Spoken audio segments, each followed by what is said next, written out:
I'm Jim Hummel, and this month's Rhode Island Spotlight focuses on a volunteer organization whose name pretty much says it all. Neighbors Helping Neighbors in RI. Our story is made possible by Vibeco, a prominent Rhode Island manufacturer for more than 50 years that has grown into a nationally recognized company based right here in South County. Just like Neighbors Helping Neighbors. From the sawing to the nailing, to the shoveling, and the hammering. It was a busy and productive weekend last month as dozens of volunteers fanned out across South County to tackle construction projects that the owners of these homes could not afford to do themselves. Neighbors Helping Neighbors RI is the outgrowth of a Faith in Action group based out of St. Andrew Lutheran Church in Charlestown. 3 years ago, the group formed its own nonprofit organization and has grown to 125 members that go well beyond the church. The focus? People in need living in South County. In order for them to stay in their homes, sometimes they just need a boost. Greg Plunkett is a retired school superintendent from Connecticut who now lives in Charlestown.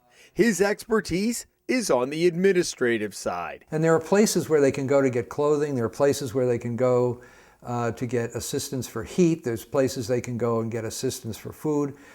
But as far as we know, we're one of the only places who can help them with repairs to their homes. And so we feel that in a small way, we can help somebody and help them stay in their home and stay independent. You see the before and after pictures, and you see especially the look on people's faces that received the help. And you're like, wow, this is what we need to be doing in the community. Susan Jakewith is a retired executive who also lives in Charlestown. It's very hard to ask for help. And a lot of the people we help, used to have good jobs and they used to be working, or they weren't always single parents, or they're in circumstances now that suddenly put them on the other end of a spectrum they never expected to be in. The organization typically schedules one big weekend in the spring and one in the fall to do multiple projects throughout South County. On the third weekend of May, we caught up with a painting crew at the home of a 96-year-old woman in Charlestown, whose house was transformed by the end of the day.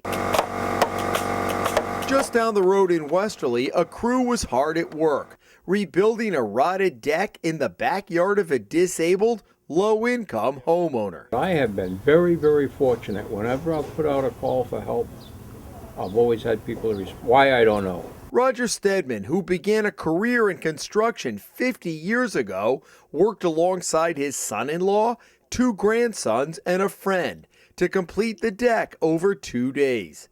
Stedman is a member of St. Andrew Church and has watched the program grow. The resident can't afford to hire someone to paint, or perhaps even to pay for the paint, because paint's pretty expensive today. So if we come in and do some of that maintenance work for them, that allows them to continue to pay their mortgage, buy their pills, go get food.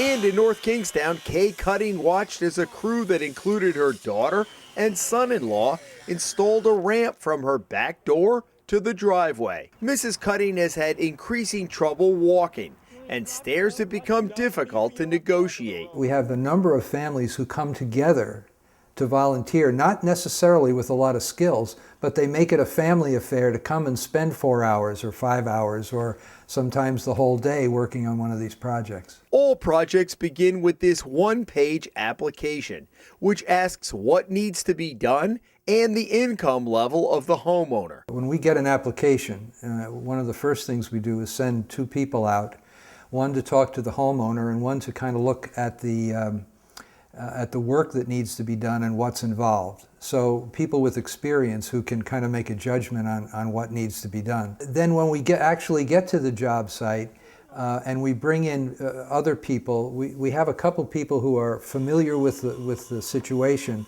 so that they know they've sort of planned out what has to be done that day, and then the other volunteers who come along, they can just help and do whatever needs to be done in order to accomplish it. We want to make sure we're fair to everybody and that we're servicing real needs, and not just maybe I want to change the color of my living room walls.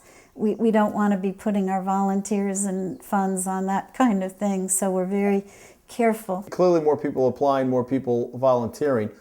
How is the supply compared to the demand right now? We are balancing, but as I said, that we're feeling the growth now, and one of the signs of growth is we're starting to get more back-to-back requests.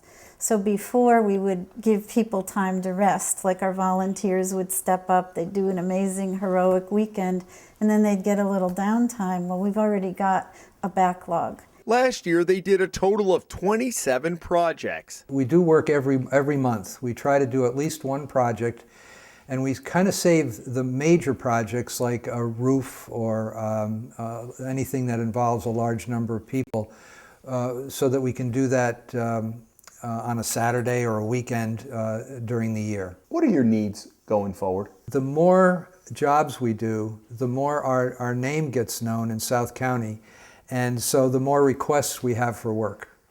And as those requests begin to increase, it means we need funds, but in addition to that, we need volunteers, and not just people who can paint or hammer nails or work on the sites. We certainly need that, but there needs to be an organization behind all that to make all that happen.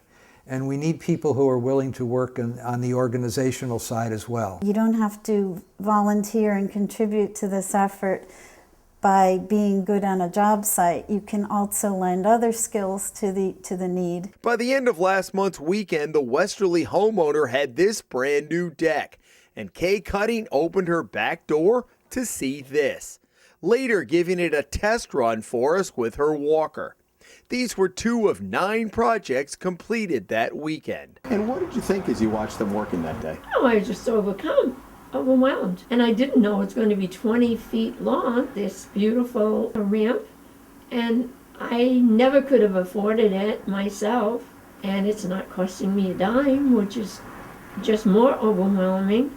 So I saw God's work right in front of me. When you think of South County, you think of the beach at Narragansett, you think of Watch Hill, you think of Newport, you think of all of these places where there's a lot of wealth. But that's not all that there is in South County. There's an awful lot of people who are seasonal workers, older people who are living on a fixed income, single parents. When you communicate the specific need, it becomes real. As far as this generic, we need help, we need people, we need funds, that's so different than there's a woman that can't get out of her house because she's in a wheelchair, or a vet who can't get into his bathroom because the doorway's too small, or, it becomes real. So why this collective effort? I guess it's that look on the person's face that you think, that could be my mother, that could be me. In Charlestown, Jim Hummel for the Rhode Island Spotlight. Oh, now you got stuck. How about now? Yeah, more stuck. There you go.